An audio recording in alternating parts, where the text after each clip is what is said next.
Allow me to reintroduce myself. My name is Ho. Blocked by James. Turned back and forth. Oh, he broke his ankles. 1-1 from Dodson. Batista with a drive. Deep left field. No doubt about it. What's going on, LA? We just did the Chargers. Now we're to the Rams. What an offseason for the Rams. They got their quarterback of the future in Matt Stafford, even though he's about 30, 31, 32. I don't even know how old the fuck he is. He's got like 10 years left.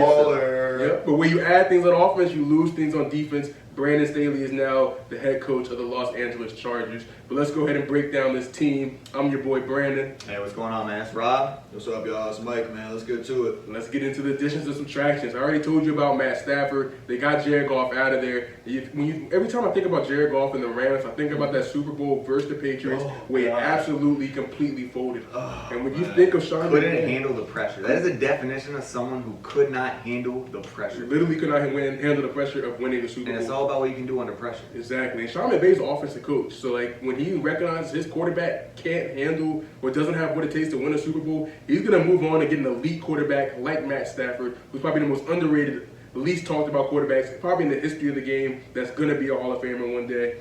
So they got Stafford. They took a crucial loss with Cam Akers getting hurt, but they backed it up by getting Sony Michel. And they already still do have a very good, capable running back in Darrell Henderson. So that's not a bad two-headed tandem. They got the often injured Deshaun Jackson, but he's a home run threat. He could be a big player at certain times when this team really needs it, especially as a vet. Alshon Robinson's back from an injury-riddled season. And like I said, they lost some players as well. They lost John Johnson. John Johnson is a massive loss for this team. I can't explain it enough, especially the fact that he didn't sign like a record-breaking deal with Cleveland. He signed a pretty team-friendly deal. I think he's like the fifth or sixth highest-paid safety in the league, so that's a big loss for them. They also lost Troy Hill, who was manning the nickel position, I think, for this team last year. That's a big loss. They lost Josh Reynolds, who's been pretty inconsistent for this team, but was a starter at times. They lost Gerald Everett, so they don't really have a two-headed tight end anymore for this team. They also lost Austin Blythe to the Chiefs, I believe, who was a starting guard the other year, and they lost Brockers as well, who was one of the main people on this team. One of the main draft picks was Tutu Atwell. I don't know how much Tutu Atwell will play this year, especially since they have Robert Woods, Cooper Kupp, and Deshaun Jackson, and Van Jefferson. So it's an interesting pick that they decided to get him, but obviously that's more for the future. He's a playmaker, though. He's a playmaker. Put the ball in his hands. Yep. Just make some things happen. He can do a lot of the same things that the Giants got in the first round with the guy out of Florida. Kadarius Toney. He can do a lot of the same things Kadarius Toney can. So it'll be interesting to see how that works. Obviously, I said Cam Akers is out for the year. Yeah, and I mean, don't get me wrong. The Bucs obviously deserve respect after winning the title, bringing all 22 starters back. But I really look at this Rams team as the favorites in the NFC going into this season. It's because Sean McVay is still a genius calling the offensive plays. And as you mentioned, he has the most talent at the quarterback position he's ever had. His playbook will be fully open. It really reminds me of Andy Reid being such a good offensive play caller in Philly for all those years. And then he gets a guy like Mahomes that can pretty much do everything he can possibly want from the quarterback position, and then it gets even better. And I can see that happen in LA. I wouldn't be surprised at all if Matt Stafford throws for $5K this year. So if that's like a best bet or something you got going on, that might be something worth your money. Cam Akers going down, obviously doesn't help. But Darrell Henderson has the speed. He's got the vision to take that ball and run with it. So I see them still being productive at the running back position. And he's got fantasy sleeper written all over him. And then on the defensive side of the ball, you still got the studs and Aaron Donald and Jalen Ramsey. And they can pretty much carry that defense to still be in that kind of top-tier unit. But I will say the loss of Brandon Staley is a reason it's hard for me to see them actually not just going to the Super Bowl, but then also winning it too and preventing a high-powered offense like the Chiefs or Bills in that big game.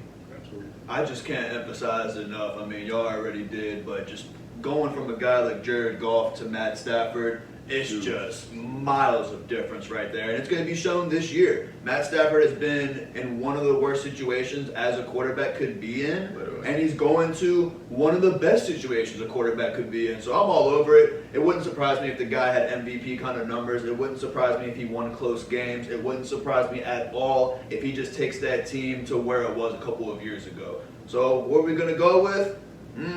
Seems pretty good to me, man. It's at 10.5. The over-under, 10.5. I mean, man, it's an extra game this year. I'll just be honestly so shocked if a team that has Sean McVay and Matt Stafford at the helm don't win 11 games. Because we know at the end of the day, quarterback, head coach, that's going to pretty much make or break your season. And they have one of the best tandems in the whole entire league.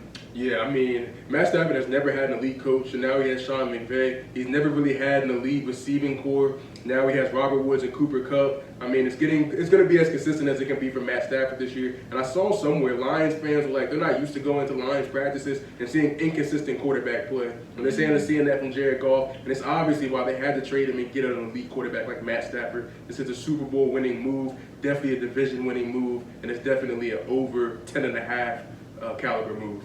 Yeah, just that division's going to be tough. Obviously with the Seahawks, Cardinals, and Niners, 4 teams that really no one should be surprised if by February they're still playing in that game. But I think the Rams have the most talent. They got that quarterback coach combo in place. And LA, man, could be a big year for you guys. Great city too. So Matt Stafford didn't just upgrade on the field, but he upgraded off the field too. Yeah. And we're going to stick with a nice location as well. We're going down to South Beach next. Miami Dolphins, you're on deck. Let's get it, Miami.